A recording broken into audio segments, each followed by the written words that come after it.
Hi, Mavis. No one knows this bit.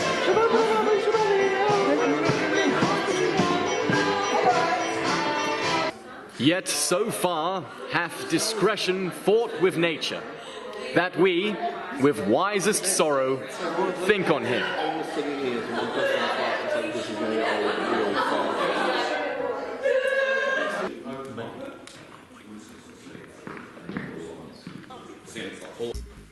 I'm a good Hamlet, give me a cause for grief.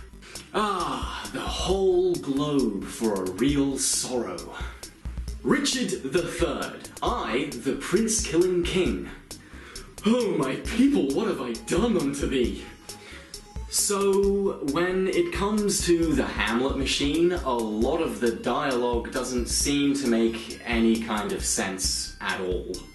However, the important thing is to have a healthy understanding of the original Hamlet before you can actually begin dissecting the Hamletmachine.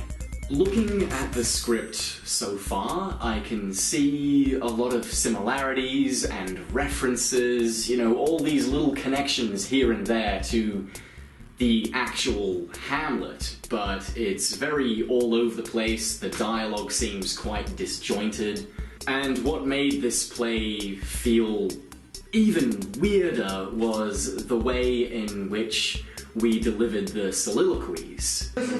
Yet so far have discretion fought with nature, that we with wisest sorrow think on him. As 'twere with a defeated joy, with an auspicious and a dropping eye. So, the way it looks to me, at least in terms of how we're interpreting the characters, is that they're not really characters. Hamlet isn't a character. Ophelia isn't a character.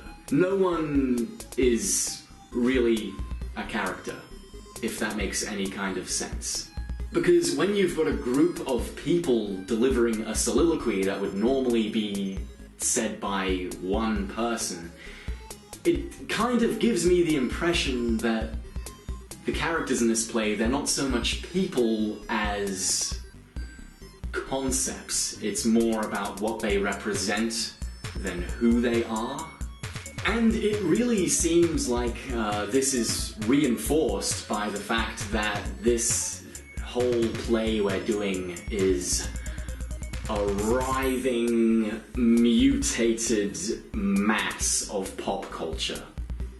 We've got Hamlet, of course, we've got Star Wars, there's even a little bit of James Bond thrown in there, just arbitrarily, you know, no reason, just because, just for a laugh.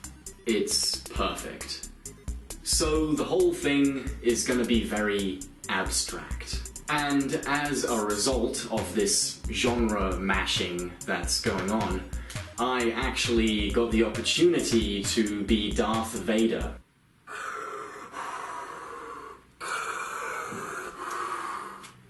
Hamlet, I am thy father's ghost. What?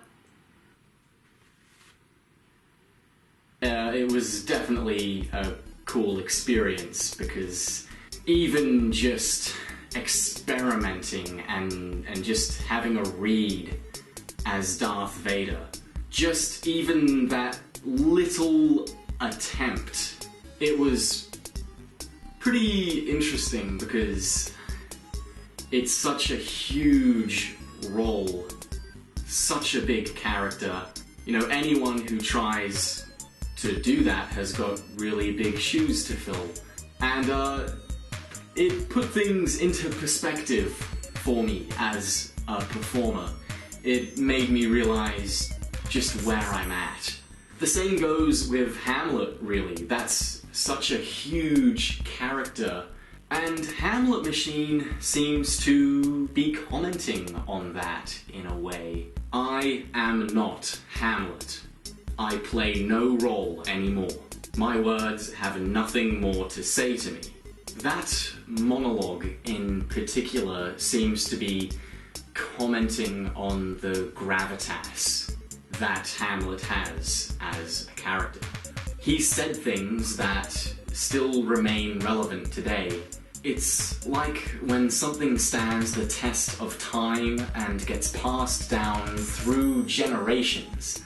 Everyone remembers it, most people know it, and so while still remaining relevant, it dwindles down into just a hollow concept sometimes. Like, what does it mean, really?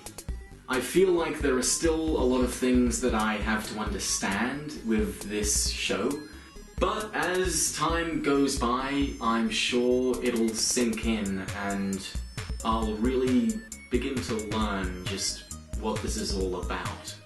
But anyway, that's journal entry number 1.